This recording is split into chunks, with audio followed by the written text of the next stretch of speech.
kadar HMI itu jangan sampai hanya garang dan tajam taringnya di dalam. Tapi di luar dia nggak bisa ngapa-ngapain. Nah, kalau produktivitas sudah pasti menjadi aktivitas. Tapi kalau aktivitas belum tentu produktif. Kita bisa melihat nilai-nilai dari pasal tujuan itu. Bagaimana tujuan ini bukan hanya dilihat dari sebelah mata, namun kita dekonstruksikan untuk melihat dari berbagai macam mata, sehingga kita mengetahui apa sih inti dari maksud perkaderan HMI ini.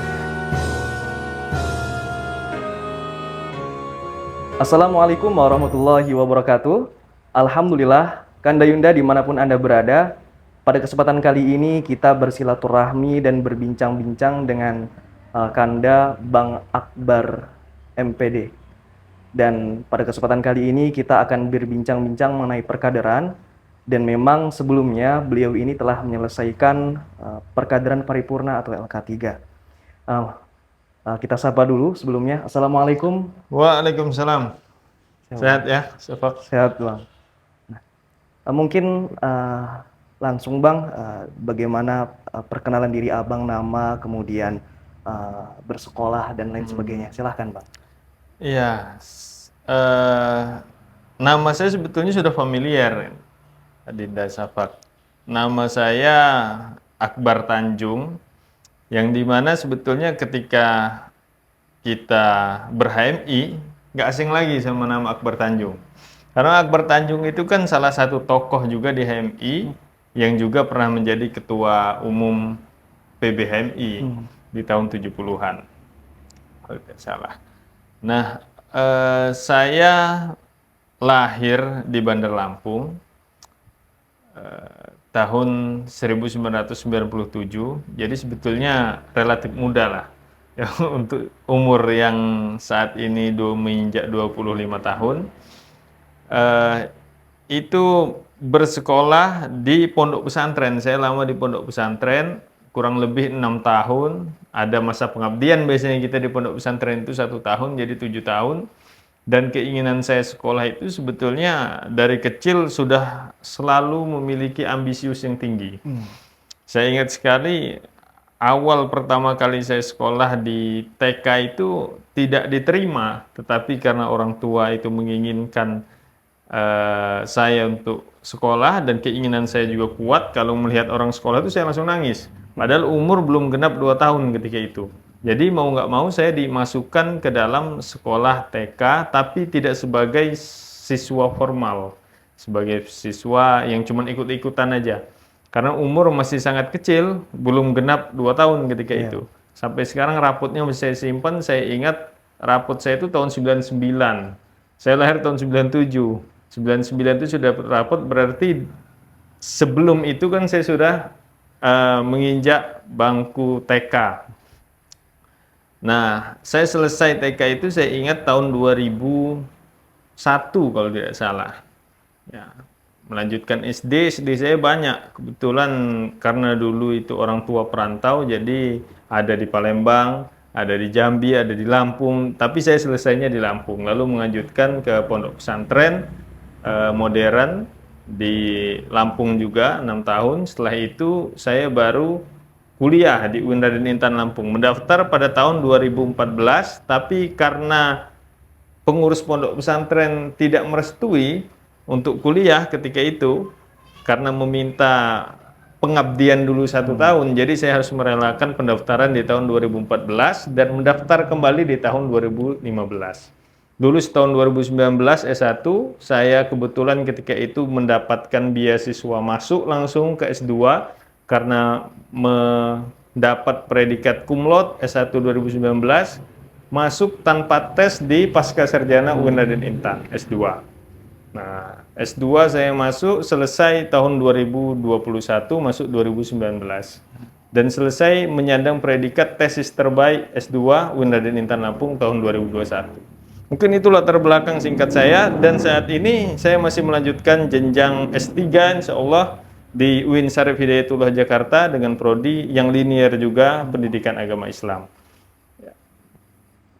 Itu Safak kurang lebih latar belakang pendidikan saya saat ini. Dan ya semoga adik-adik HMI juga yang lainnya haus ilmu. Jangan sampai berhenti di titik S1 sarjana, tapi kalau bisa lanjut lagi ke jenjang selanjutnya, S2, selesai S2, kalau ada rezeki lanjut lagi ke jenjang S3 dan seterusnya. Saya juga kemarin mendapatkan beasiswa psikologi di UICI. Nah, kemarin baru selesai UAS. Saya lihat semua UASnya ternyata dapat nilainya IPK ya, 4, IPK-nya 4. Saya ketika itu. Ya, baru selesai UAS kemarin.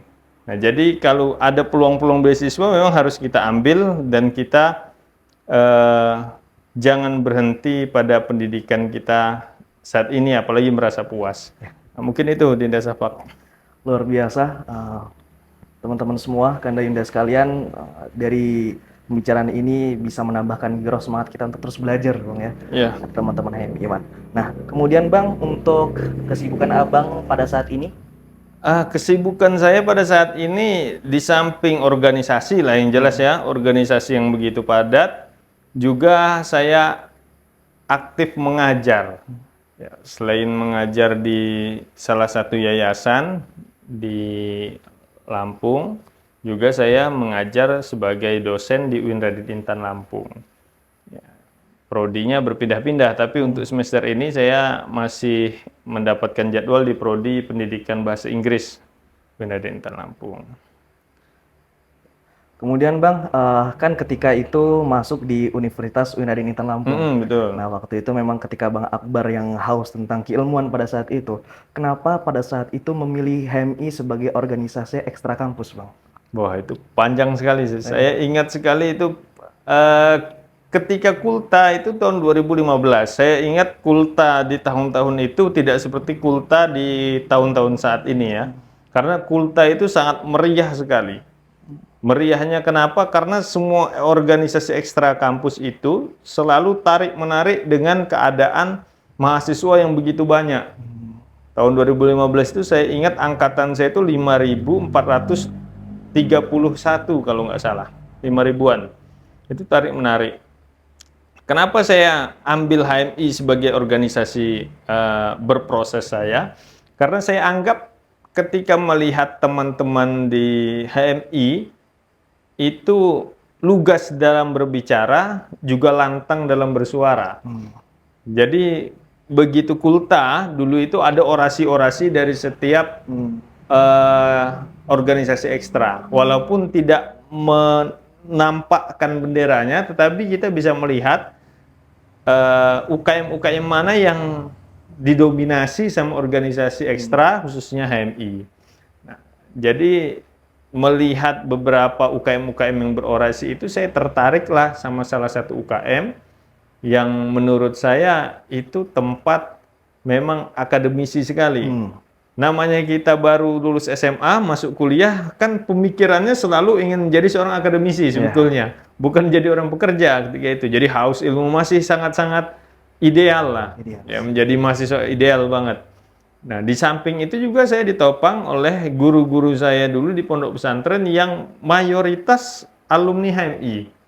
Ya, ada Kanda Fahrul Aqsa, itu ada juga Kanda Kodirman Wijaya, ada juga ya banyak lah guru-guru yang alumni-alumni HMI. Nah, saya diajar, jadi saya berdiskusi sama alumni-alumni HMI sudah sebelum saya masuk HMI sebetulnya. Berdiskusi tentang negara, tentang bangsa, tentang Pancasila dulu. Nah, sehingga mendengar kata HMI saya sudah tidak asing lagi, ditambah lagi dengan kinerja dan show up-nya teman-teman HMI ketika itu yang menjadi panitia Kulta tahun 2015. Sehingga saya tertarik untuk bisa masuk HMI. Dan nggak butuh waktu lama, berapa bulan setelah Kulta, saya langsung masuk HMI, LK1 di Komisariat Tarbiyah UIN Raden Intan tahun 2015 semester 1 ketika itu. Itulah latar belakang saya, mengapa saya memilih HMI sebetulnya. Kemudian Bang, ketika berdinamika di HMI Bang, Abang di dalam kepengurusan di HMI itu sudah menduduki pengurusan apa saja Bang? Ya, saya di HMI itu sebetulnya bukan orang yang berproses memiliki ambisius struktural.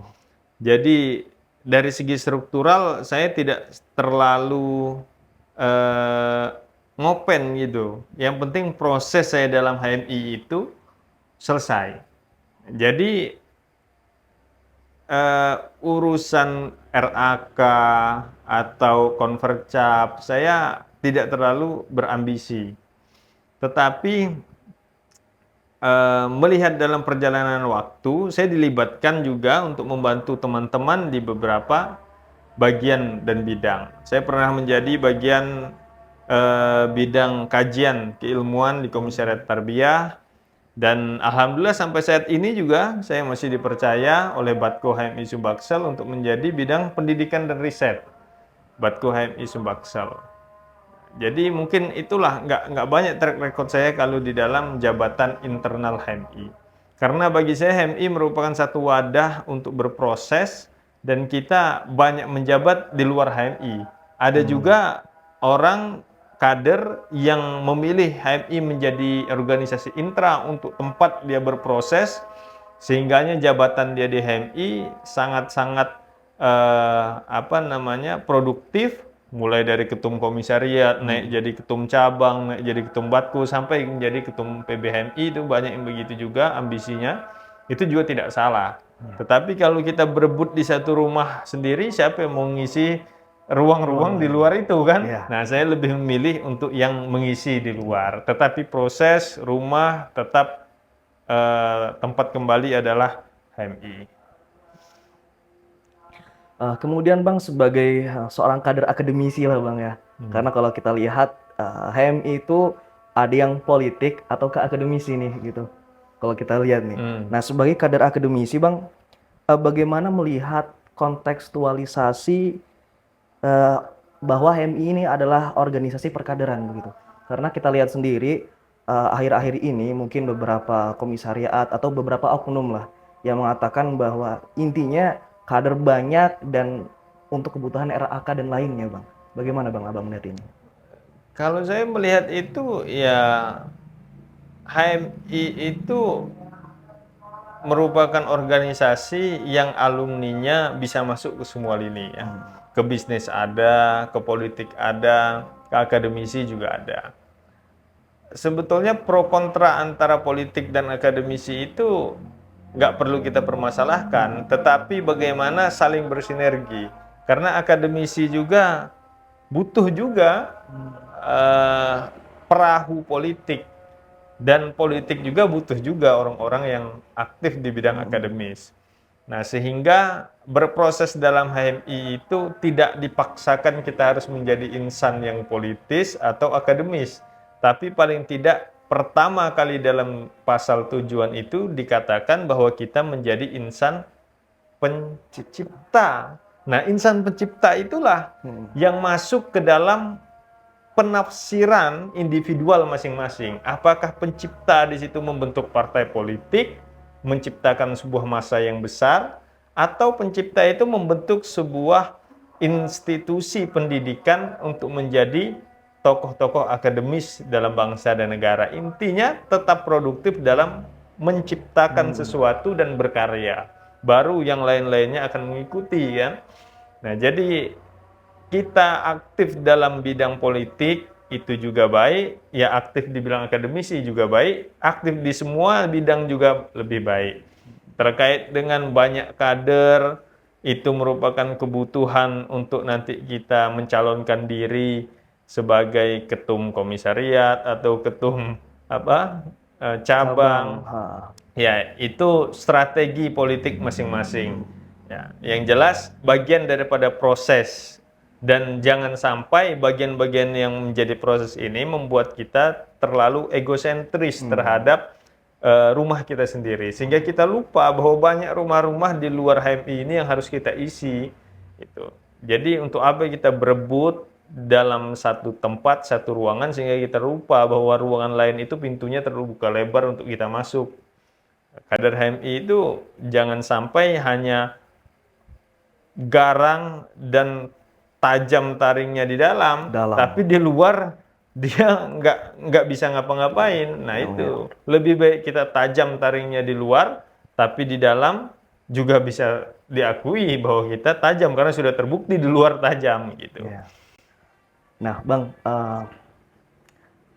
egosentris atau perkaderan yang mementingkan yang penting kuantitas aja itu kan terkadang tidak sesuai dengan pedoman perkaderan HMI sendiri, Bang. Yang mana pedoman perkaderan itu seharusnya mereka kader-kader baru adalah bagaimana menanamkan karakteristik terhadap mereka sendiri. Gitu. Nah, memang penanaman inilah yang memang kurang, Bang. Nah, bagaimana menurut Abang penanaman yang seharusnya diberikan oleh pengurus kepada kader-kader baru ini biar mereka itu kadang-kadang nih, Bang ya, habis LK nih 1-2 bulan mereka hilang tanpa arah di situ. Ya, saya juga pernah mengalami sebetulnya begitu. Karena begitu jadi kader baru, saya nggak terlalu aktif di komisariat karena melihat dinamika di internal HMI begitu kuat, sehingganya saya memilih jalan untuk bersembunyi di balik batu. Tapi bukan berarti hilang, tetap bagian daripada proses, tetapi berproses di luar HMI. Nah, terkait dengan pertanyaan-pertanyaan tadi, bagaimana pendapat saya terkait dengan begitu ada kader yang LK, seolah-olah pengurus komisariat itu mementingkan kuantitas daripada kualitas. Tentu pengurus itu kan harus terintegrasi sebetulnya, mulai dari ketua, sekretaris, kabid PA, dan seterusnya itu memang harus saling menjaga pola pengkaderan. Pengkaderan itu bukan berarti setelah selesai LK, selesai. Tapi pengkaderan itu bagaimana kita yang terlibat dalam seluruh unsur pengurus itu bisa mempertahankan kaderisasi untuk mengganti periode kepengurusan selanjutnya. Nah, jadi kalau cuman untuk kuantitas banyak LK, ya itu baik, merupakan satu langkah pencapaian awal sebetulnya. Saya yakin semua pengurus juga tidak ada keinginan untuk mencari kader itu hanya sebatas kuantitas di LK, tapi juga ingin berusaha bagaimana agar seluruh kader itu bisa bertahan dan aktif terlibat di komisariat. Tapi kan itu berat. Paling tidak langkah awal keseriusan pengurus dalam mengkader itu adalah dengan banyaknya mahasiswa masuk di dalam basic training. Tetapi langkah selanjutnya yang lebih berat lagi, mempertahankan kader yang ikut basic itu untuk bisa aktif di dalam proses di komisariat. Sehingga yaitu butuh banyak support dan motivasi dari setiap pengurus, khususnya kabid PA lah dalam hal ini yang membidangi kan pengkaderan-pengkaderan itu. Kemudian Bang, sebagai kader HMI yang menjadi kader umat dan kader bangsa nih Bang, bagi teman-teman atau Kandayunda yang baru basic training dan selalu menancapkan hatinya untuk selalu bertahan di komisariat-komisariatnya dan berproses di sana. Tentu nilai apa yang harus selalu diingat bagi seorang kader HMI untuk dia agar selalu semangat gitu Bang? Ya, HMI itu kader umat, kader bangsa. Saya tahu karena di dalam setiap pengkaderan, baik LK1, LK2, LK3, kader umat, kader bangsa, keindonesiaan, keislaman itu selalu disebut dan digaungkan. Seolah-olah itu sudah menjadi tagline permanen HMI. Kalau ada bicara soal itu, pasti HMI. Kalau ada pejabat ngomong begitu, pasti HMI.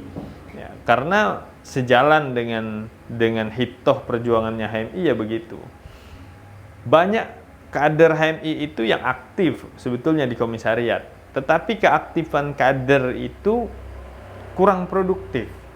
Jadi antara aktivitas dan produktivitas itu beda. Nah, kalau produktivitas sudah pasti menjadi aktivitas. Tapi kalau aktivitas belum tentu produktif. Nah, kita lihat di komisariat itu merupakan satu produktivitas atau masih aktivitas biasa. Kalau cuman pagi bangun, masak, mandi, nongkrong-nongkrong, habis itu nungguin kader, mau ke kampus, ya itu masih aktivitas, karena biasa-biasa aja, apa yang perlu kita banggakan.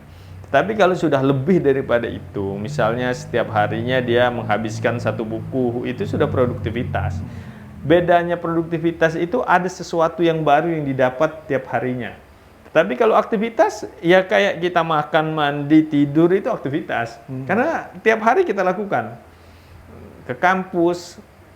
Tapi kalau setiap harinya dia menghabiskan buku satu, setelah habis dia presentasikan di semua kader, itu baru produktivitas. Saya ingin sebetulnya kader HMI itu khususnya di ranah-ranah komisariat, karena nggak ada pengurus PB, nggak ada pengurus Batko, pengurus cabang, kalau nggak mulai daripada komisariat. Karena basic awal, basic trainingnya itu adalah LK1 itu di komisariat. Nggak bisa cabang tahu-tahu mau mengadakan LK1, ya kan? Kalau LK2 oke lah cabang. Kalau cabang mengadakan LK1, ya terlalu bukan ranahnya, bukan, ya terlalu inilah. Nah, sehingga memang komisariat harus dihidupkan, terutama nilai-nilai keindonesiaan dan keislamannya. Ya, sehingga bagusnya setiap kader itu diberikan tugas, mungkin bisa dari PA, mungkin bisa dari kajian keilmuan, untuk bisa menghabiskan satu buku dan memperdebatkan itu di dalam forum tiap hari, tiap minggu. Misalnya ada Kamisan, berarti tiap Kamis dia kumpul memperdebatkan buku itu. Setelah diterangkan harus ada yang membantah, karena kelebihan HMI itu adalah di dalam berdinamikanya.